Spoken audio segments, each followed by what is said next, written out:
विभिन्न स्थितियों में जब वस्तु को अवतल दर्पण के सामने रखा जाता है तो प्रतिबिंब कहाँ कैसा बनता है इसके बारे में देखते हैं। तो जब वस्तु को अनंत पर रखा जाता है तो देखिए अनंत से किरणें आ रही हैं, है ना। अनंत से किरणें आ रही है और फोकस से होकर गुजरने के बाद ये लंबवत रूप से जब पड़ता है तो दोनों एफ पर ही कटता है। यानी जब वस्तु अनंत से आए तो प्रतिबिंब फोकस पे बनता है और कैसा बनता है, वस्तु से बहुत छोटा बनता है, क्योंकि अनंत की वस्तुएं बहुत बड़ी होती है और उसका प्रतिबिंब बहुत छोटा हो रहा है। और कैसा हो रहा है, वास्तविक हो रहा है, उल्टा हो रहा है ना। तो ये स्थिति हम लोग समझेंगे।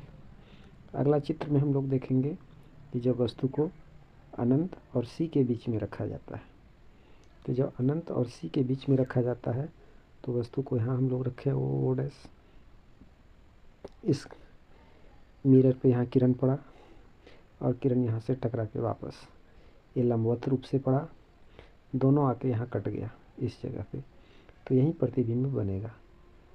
प्रतिबिंब यहाँ बना तो वस्तु इतना बड़ा था और प्रतिबिंब इतना छोटा बन रहा है, तो प्रतिबिंब कैसा बना, उल्टा बना, वास्तविक बना और सी और एफ के बीच में बना और छोटे साइज का बना, है ना। तो ये चित्र भी हम लोग समझ चुके हैं। चित्र बनाना आसान है, कहीं किसी प्रकार की दिक्कत नहीं है। अगला स्थिति में हम लोग देखते हैं कि जब वस्तु को वक्रता केंद्र पर ही रखा जाता है।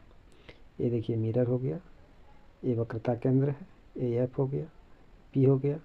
यहाँ वस्तु को रखा, यहाँ आके टकराया किरण और टकराने के बाद एफ से होके गुजरेगा। जब भी किरण गुजरेगा टकराने के बाद एफ से ही गुजरेगा, चाहे वो समतल दर्पण हो, उत्तल दर्पण हो या अवतल दर्पण हो, सॉरी समतल बोल दिए थे, उत्तल हो अवतल हो, या उत्तल लेंस हो या अवतल लेंस हो, हमेशा एफ से ही गुजरेगा। तो यहाँ से टकराने के बाद यहाँ आ गया और ये लंबवत रूप से पड़ा तो इसी जगह पे कटा, यानी सी पर ही कटा। तो सी पर कटा यानी जिस स्थान पे किरणें कटती है वहीं प्रतिबिंब बनता है। तो कहाँ बना प्रतिबिंब, प्रतिबिंब सी पर ही बना। कैसा बना, तो वस्तु के समान आकार का बना, न बड़ा न छोटा, वस्तु के समान आकार का बना। और कैसा बना, उल्टा बना। हमेशा पूछ लेता है परीक्षा में कि जब वस्तु को सी पर रखा जाता है तो प्रतिबिंब कहाँ बनेगा, तो सी पर ही बनेगा। प्रतिबिंब कैसा बनेगा, तो वस्तु के समान आकार का बनेगा। उल्टा बनेगा या सीधा बनेगा, तो उल्टा बनेगा। ये 6 स्थिति में एक स्थिति तो हमेशा पूछता ही पूछता है। अब देखते हैं वस्तु को सी और एफ के बीच में रखा जाता है, ये बहुत ही इम्पोर्टेंट स्थिति है। ये सी हो गया, ये एफ हो गया। अब इसके बीच में एक वस्तु को रखा, यहाँ से किरणें यहाँ टकराने के बाद एफ से वापस और ये लंबवत रूप से पड़ा, ये भी वापस, तो आके यहाँ टकराता है, दोनों आके यहाँ कटता है।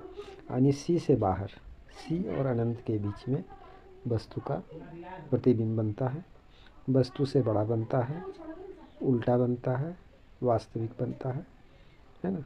तो ये स्थिति हम लोग याद रखेंगे। चित्र समझने में कहीं किसी भी प्रकार का दिक्कत नहीं। अगला स्थिति के बारे में देखते हैं। अब कहाँ रखेंगे वस्तु को, जब एफ पर रखेंगे, तो वस्तु को जब एफ पर रखेंगे तो इसका प्रतिबिंब अनंत पे बनेगा। कैसे, ये वस्तु एफ पर रखा गया, यहाँ किरणें आईना पर टकराने के बाद एफ से वापस और ये लंबवत रूप से पड़ा। अब कहीं लोग कट नहीं रहा है, एक समांतर रेखाएं चल रही हैं और समांतर रेखाएं कहाँ जाके मिलेगा, तो अनंत पे जाके मिलेगा। और अनंत पे जाके मिलेगा तो वस्तु से बड़ा हो जाएगा, है ना। यही स्थिति है। जब अनंत से किरणें आ रही थी तो कहाँ आके बना, एफ पर प्रतिबिंब बना। और जब एफ पर प्रतिबिंब रख दिए तो किरण अनंत में जाके बनेगा। पहले वस्तु बड़ा था, प्रतिबिंब छोटा बना, यहाँ वस्तु छोटा है, प्रतिबिंब बड़ा बन रहा है। तो चित्र समझ में आ गया, कहीं किसी तरह का दिक्कत नहीं। अगला स्थिति है वस्तु को एफ और पी के बीच में रखा जाता है। जब वस्तु को एफ और पी के बीच में रखा जाता है तब कैसा प्रतिबिंब बनता है। ये हमारा अवतल दर्पण हो गया, ए एफ है, ए पी है। यहाँ एक वस्तु को रखा, यहाँ टकराया, ये वापस आ गया एफ से, ये लंबवत रूप से पड़ रहा है ना। और ये इमेजिनरी हो गया, है ना, काल्पनिक हो गया। वस्तु के अंदर, दर्पण के अंदर प्रतिबिंब बन रहा है। तो प्रतिबिंब कहाँ बन रहा है देखेंगे, दर्पण के पीछे आभासी काल्पनिक, है ना, सीधा बन रहा है और वस्तु से बड़ा बन रहा है। वस्तु से बड़ा, काल्पनिक और सीधा, यही स्थिति है कि जब अवतल दर्पण के सामने